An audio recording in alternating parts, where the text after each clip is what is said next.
Welcome back, boys and girls! It's time to reopen the gates of adventure and mystery to return to the land of a strange new world. Chapter 17, The Final Plan.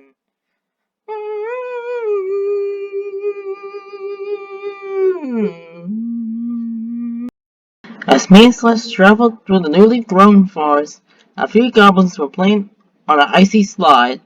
As the yellow slid down the slide, he said, "Hey Celeste, do you need some of my help again?" "No, not right now, Diallo," said Celeste in a gentle tone, as Diallo rode away on his trail of ice. "Celeste, did you know that fairy blood?"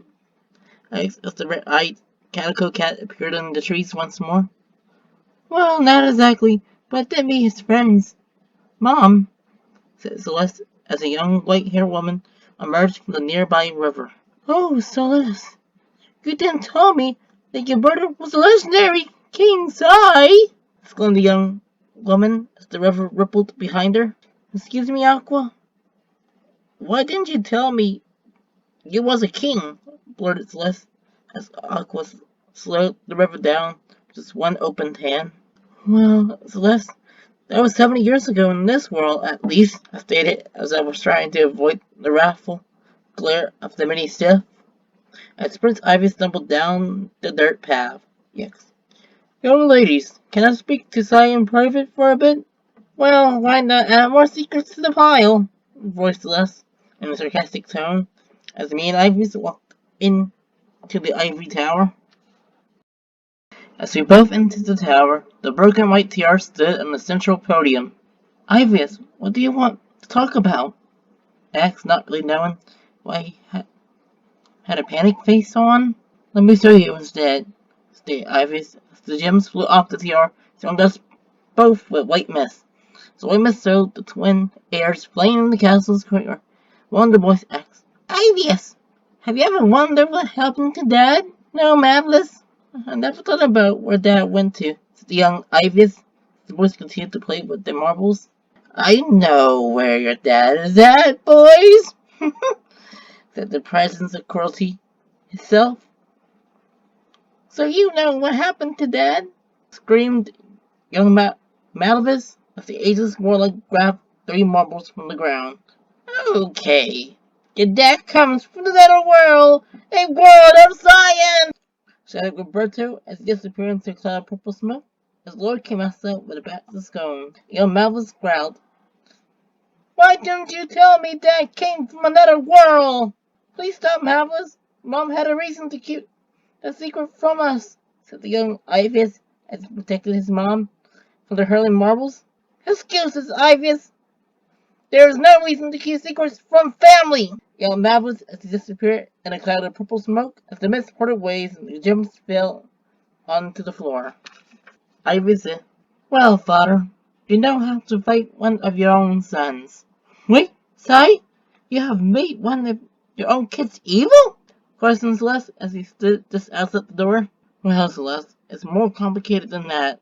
I teared up as I wondered how to face off against my own bloodline.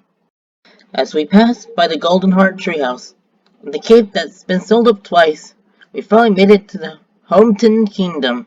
"Well, my first group project is still standing," said Celeste in a moment of surprise.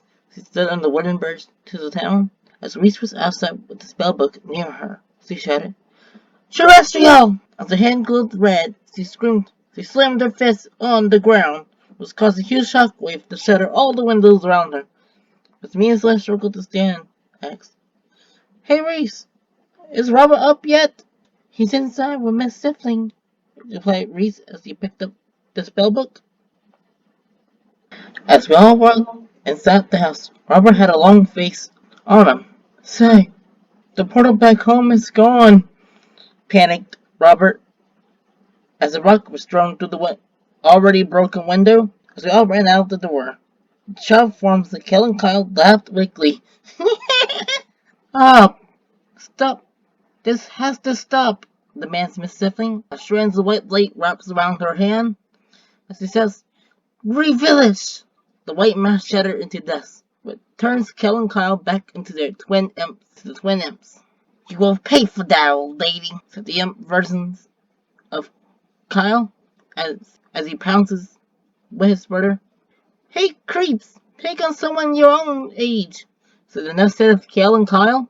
As the twin imps turned their attention to their fake selves, the mask was thrown off.